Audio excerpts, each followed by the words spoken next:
చెప్పాలి. అప్ప చేసిన ఉన్నాయి. అప్ప ఫిల్మ్ డైరెక్షన్ చేసేసాను. చేసేసి మనమే ప్రొడ్యూసర్, అక్కడక్కడ కొంచెం డబ్బులు తీసి అన్నీ చేసేసి, ఇప్పుడు మన ఇండస్ట్రీలో హిట్ ఇచ్చకుండా మన బ్రదర్స్ ఉన్నారు చూడండి, ఇలా 6-7 డైరెక్టర్స్, ఆ బ్రదర్స్ అన్ని టాప్ డైరెక్టర్స్ అన్నీ పిలిచి చూపించాను. అందరూ ఫిల్మ్ చూశారు. ఈ ఫిల్మ్ ఆడదు, వేస్ట్, నువ్వెందుకు ఇది చేసావు, ఎవరో అడిగితే ఇచ్చేయి అని చెప్పేసి వెళ్ళిపోయారు. అరే ఏరా మంచి మూవీ లేదా అదే అలానే అన్నా, ఏదో ఏమన్నా నువ్వు అలా చెప్పేసి వెళ్ళిపోయారు. అప్పుడు వచ్చి ఓ డిస్ట్రిబ్యూటర్ అడిగారు, సార్ నా రిలీజ్ చేయను, ఏదో ఒకటి ఇవ్వు, రిలీజ్ చేసుకో, పట్టుకో, నా తీసిన అప్పుని ఇవ్వాలని చెప్పి తీసేశాను. Picture release hit. First day second day వీళ్ళని తిరిగి పిలిచాను, ఒరే హిట్ అని చెప్పారు, మీరు అందరూ ఎక్కువసారి వచ్చి పబ్లిక్తో చూడండి అంత చూసేసి, అలా సారీ నా జడ్జిమెంట్.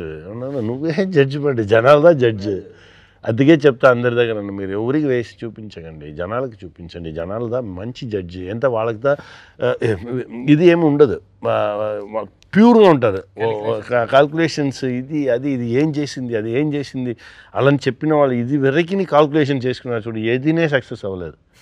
నా 35 ఇయర్స్గా ఉన్నాను, 50 ఇయర్స్గా ఉన్నాను చెప్తారు, 50 ఇయర్స్గానే వాళ్ళు ఉంటారు, వాళ్ళు కాల్కులేషన్, వాళ్ళు వేసిన కాల్కులేషన్ ఏదీనే కరెక్ట్గా ఉండదు.